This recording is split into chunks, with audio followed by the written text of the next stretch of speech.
اليوم ديربي كما نقول لك اخويا نبيل جاني من اضعف الديربيات اللي شافتهم بعيني في الحياه ديالي. ما شفنا لا كوره ما شفنا والو. زيد على هذه النقد التلفازي تا هو ما كانش باش ما نكذبوش على راسنا وما نكذبوش على عباد الله. شوف اليوم احنا مقبلين على كوب دافريك مقبلين على كوب ديمون وهذا كديربي كنسوقوا به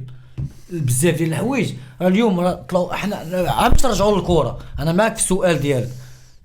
اليوم كجمهور اللي هضرنا على ديك النهار تنتمناو يكون واحد العرس كروي ونشوفوا الجماهير دارت اللي عليها برافو ولا شابو ولا هذه الراجل ديال الوداد تنسمعوا الصوت ديالهم ما شفنا لا التشيفوات ديالهم سمعنا صوتكم نتوما اخويا صوتنا حنا كاع ما سمعناه حركتوه ما شفنا والو الله يهديك واش من حركناه ما شفنا والو واش ماشي حشومه داكشي ماشي حشومه اخويا واش ما كيبانش لك زعما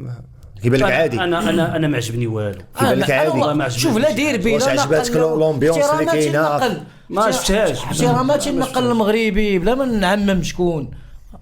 هذاك اللي شفنا تسمح لي يمكن لان ولينا تنسيسوا الديربي حتى هو لان حشومه كان ناقل بحال هكاك فهمت بحال دابا كيطلع التيفو الاول والتيفو الثاني والتيفو ما شفناهمش حتى واحد وكيمشيو للسيريات حنا تمشي لك تمشي لك البروتيج هو عارف وتمشي لك البروتيج ديال اللعاب. باش ندير البروتيج ديال اللعاب انا تجدني لعاب ما لعبش مريح بونتوش تشوف لي هاد الاجواء اللي عباد الله اللي مضاربه وحارقه فلوسه وحارقه دم باش دير لك واحد السويق اللي واعر وانت حارم وما تبين